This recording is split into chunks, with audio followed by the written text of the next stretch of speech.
vamos abordar o tema agora dos paradoxos que a internet e as novas tecnologias proporcionam ou possibilitam nessa dimensão da constituição dos sujeitos e da vida social que nós temos hoje. E aí, muitas vezes, quando nós falamos de internet, surge a perspectiva de falar o negativo e positivo. E a gente fala dessas polaridades, supostas polaridades que existem na internet e fala muito dessa negatividade. E aí o Pierre Levy, ele vai dizer que a internet ela não é negativa. Ela depende muito do uso que a gente faz dela, a mesma coisa dos aparatos eletrônicos. E aí ele usa uma metáfora para comparar isso, comparando a internet com as rodovias. Ele diz, uma rodovia não pode ser considerada má porque muitas pessoas morrem no trânsito. Isso acontece porque as pessoas dirigem mal ou são imprudentes. Da mesma forma, a internet ela não pode ser considerada má pelo mau uso que as pessoas podem fazer dela. Então, isso tudo é uma questão de como a gente trabalha com a internet, com as redes sociais, com as novas tecnologias. E aí é importante a gente aprofundar alguns paradoxos que essa relação nos apresenta.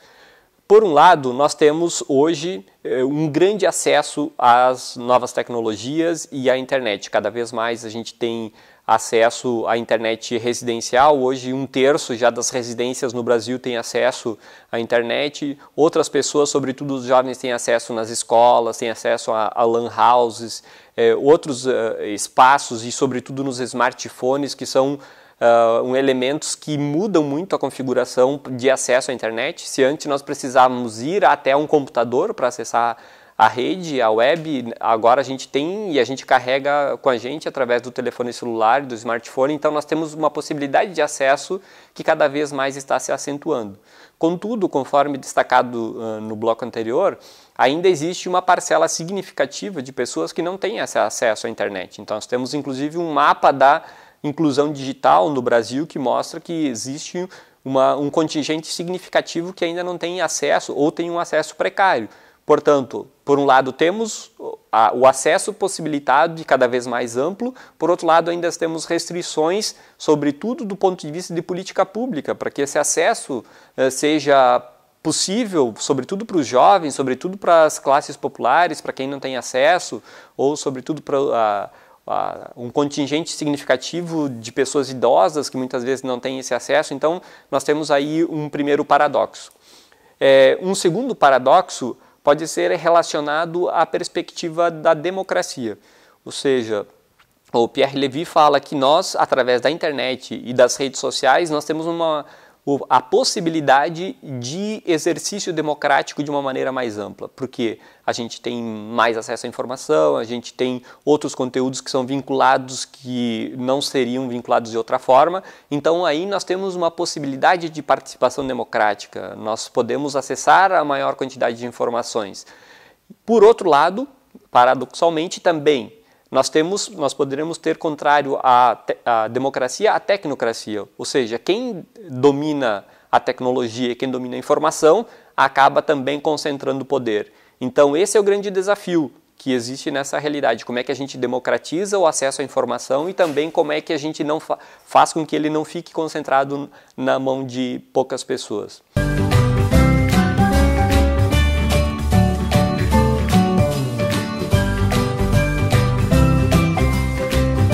Outro paradoxo, nós vamos observar na área da saúde, por exemplo. Nós temos aí uma quantidade de possibilidades que a gente tem hoje de exames, de avanços tecnológicos, de cirurgias a laser, de um monte de possibilidades que fazem com que nós tenhamos aí uma facilidade do ponto de vista de saúde.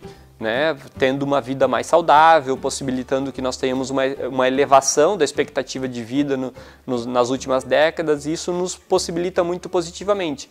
Por outro lado, a gente pode ter também uma dificuldade, ou seja, com maior acesso às redes, aos computadores, à internet, a gente pode ter menos espaços de socialização, menos espaço de praticar esportes, menos espaços de de espaços públicos de circulação, então a gente pode criar um sedentarismo muito grande. Então, depende muito como é que a gente vai lidar com essas situações e, portanto, cabe muito a forma como os indivíduos transitam entre um espaço e outro.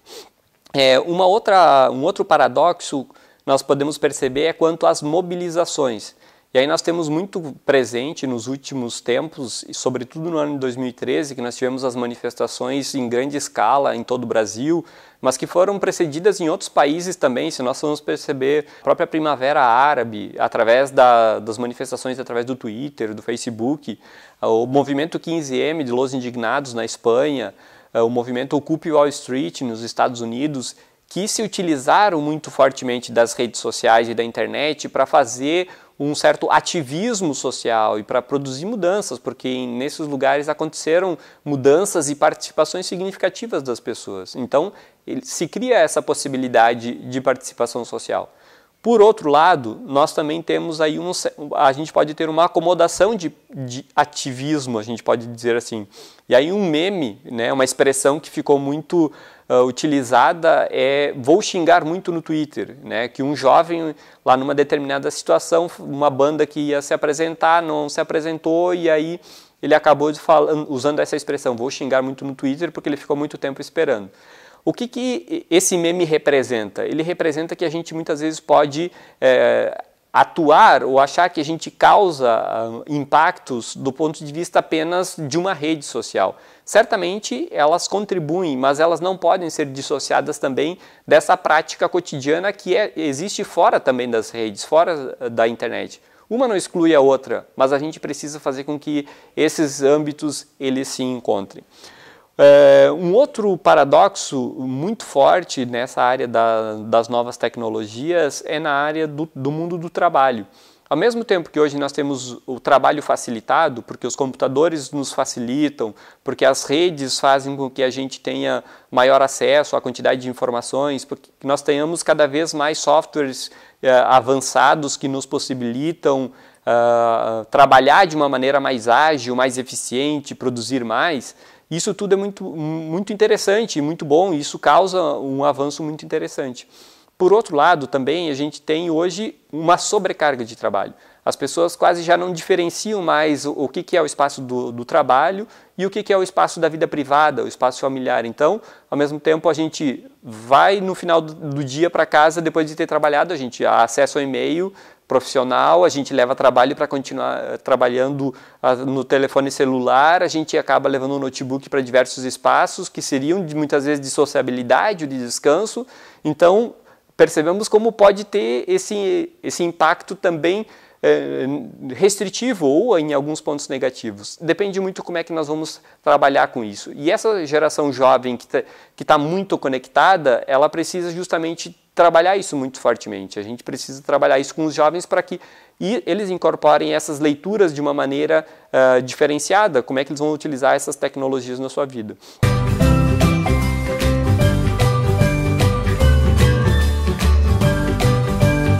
Outro elemento também, outro paradoxo, a gente pode considerar do mundo da leitura.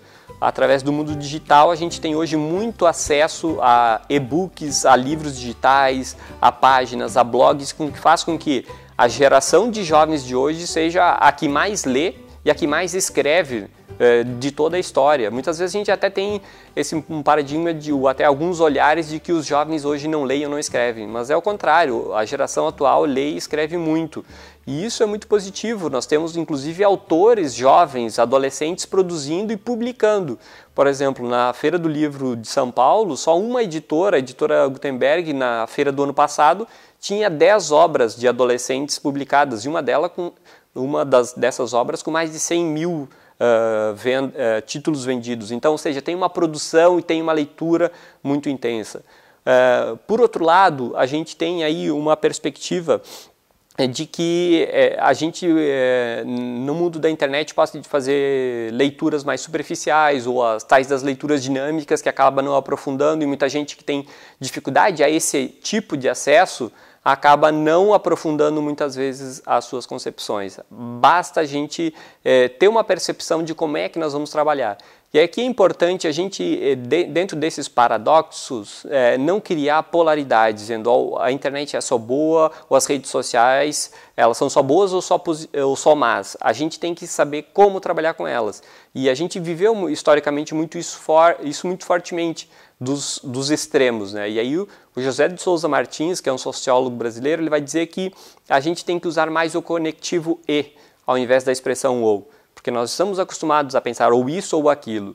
E ele nos diz que nós podemos usar o e. Nós podemos usar isto e também aquilo.